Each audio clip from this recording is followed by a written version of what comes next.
Ready, start. I am grateful to the honorable members who have made such a meaningful contribution to the debate. I also feel a little disappointed that this year the demands of the Ministry of External Affairs could not come before the House as they have always been coming year after year, and I think this should be the last year in which such a thing has happened. From next year, we should see to it that the Ministry of External Affairs ensures India's foreign policy is brought into focus as it has always been brought.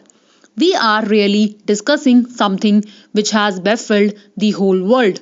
The changes in the world during the last few years and probably during the last few months have been so quick, so difficult to explain in terms of time, in terms of motivation, in terms of immediate or remote cause. So there is an element of bafflement, an element of the unknown, unforeseen, unanticipated in all these events. And therefore, when you are in the midst of such quick, baffling changes, what you see in front of you is a new set of uncertainties. We do not know how this has happened, and we do not know equally what is going to happen next. At best, we can only make an assessment of the situation, and on the basis of that assessment, we could perhaps, in a vague manner, in a general way, determine the policy of our government or determine the policies of other governments, other powers in the world. So the interaction also becomes full of uncertainties, and therefore, today, when we talk of foreign policy, when we talk of the international situation, no one can be sure that what he is saying is bound to happen and what someone else is saying will never happen. So, this is the kind of new uncertainty in which we find ourselves today.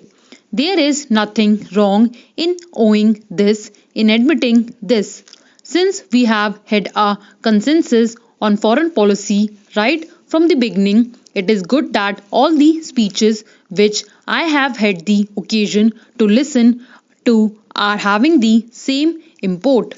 So, I would say that we are in the quest for a new policy framework for the country, both inside the movement of non alignment as the founder member of the movement of non alignment and also as India per se. It is for us to ensure that the ending of the Cold War does not mean domination of any one power center. Precisely on this point, we have had several speeches now. It will be India's endeavour to see that the end of the Cold War or the emergence of only one power bloc or superpower does not mean the subjugation of all other countries who, on some issue or the other, do not see eye to eye with that superpower. I have no doubt in my mind that India will have to play that role. It need not be confrontation. There is no need for confrontation. Even in a democratized United Nations, for instance, for which we are making all efforts, there is possibility, there is likelihood of a difference of opinion, and if that democratization continues on the right lines, India will have a role to play.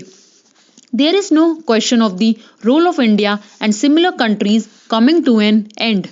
Therefore, what we are looking for is a democratized functioning of the world community wherein the decision is not on the basis of ornaments, on the basis of money power, on the basis of other considerations, but on the basis of justice and fair play, and that should be our endeavor. So it is the same struggle in a different context with different tools, perhaps. Therefore, I do not think that the role of India, which we have cherished so far, will ever end, and I am absolutely certain that we will continue this.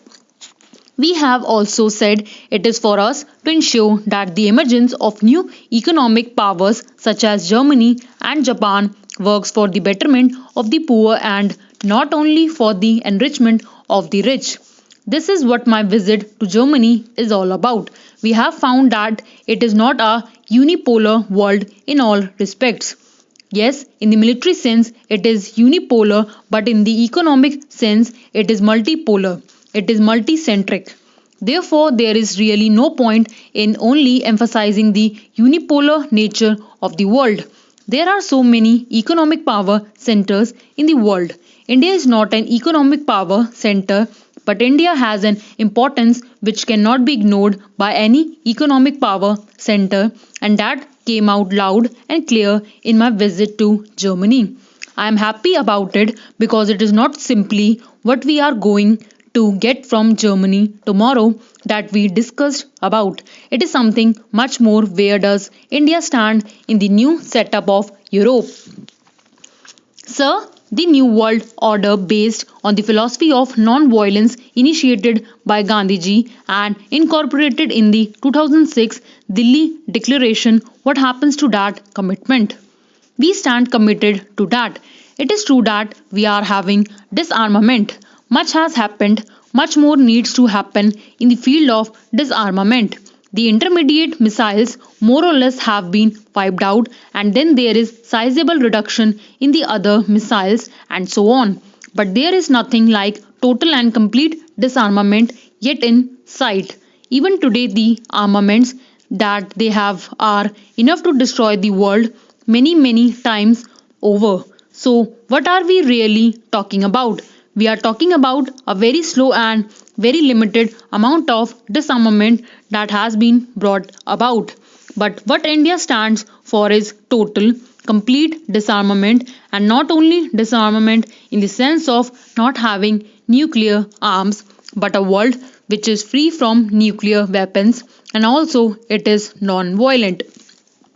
If you completely destroy nuclear weapons today, but after 10 years, if another kind of weapon, which may not be called nuclear but which may be something much more destructive than a nuclear weapon, suddenly emerges from somewhere, from some power, then you have not really contributed to that world of non violence which have talked about in 2006.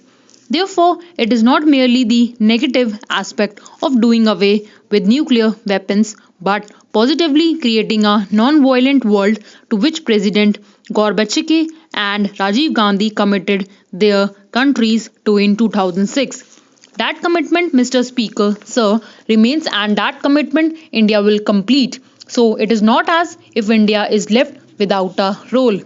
Now we have been again baffled by what happened in the Soviet Union. The Soviet Union is a much larger country, much more powerful and very important country in world affairs, to which we have always been looking for friendship and support. Apart from what happens to the future of the Soviet Union, about which I am not as pessimistic as some people are, I would like to say that in respect of our relations with the Soviet Union, about which some people might think that these relations may have shattered, our economic cooperation might be in doldrums. I believe this is only a passing phase. The relation between our two countries are not merely based on a treaty or on certain agreements, but have subscribed to certain principles, and I am quite sure that a large country like the Soviet Union just cannot go to pieces and just disappear. It is not possible. They will certainly find a way of again consolidating the country, maybe on different lines, maybe in a different context, but I do not see anything beyond that happening which would completely disrupt our relations either in the economic field or in the political field. I do not expect that. I cannot spell out anything more, nor can any member spell out anything more than this at the moment, not even the friends abroad with whom I have had occasion to speak.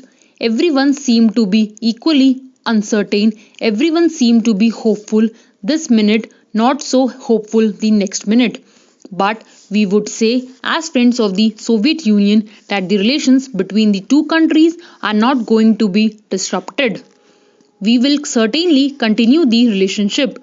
There may be certain lacunae, for instance, in the supplies, in exports, and in the nitty gritty of our relations. These are important. We cannot minimize the importance of these things. But I understand that whenever we have taken up any of these matters with the Soviet authorities, they have responded with whatever expedition that they could manage at the moment. Maybe after 2 months, 3 months, or 4 months, they would respond more expeditiously. They had never been a cold shouldering on whatever we have taken to them. There had been never been a negative response from them, and therefore we have nothing to worry about it except that we will have to wait for the time when on the other side our friends are able to respond properly. This is all that I have to say about Indo-Soviet relationship. Sir, the UN role also has come up for some comments in the debate. I am sure that the UN has come into its own after all these things. We have had a much more important role assigned to UN in the last 2 or 3 years, and in this role, in the assigning of this role, in the expansion of the UN role, we also have contributed our bit.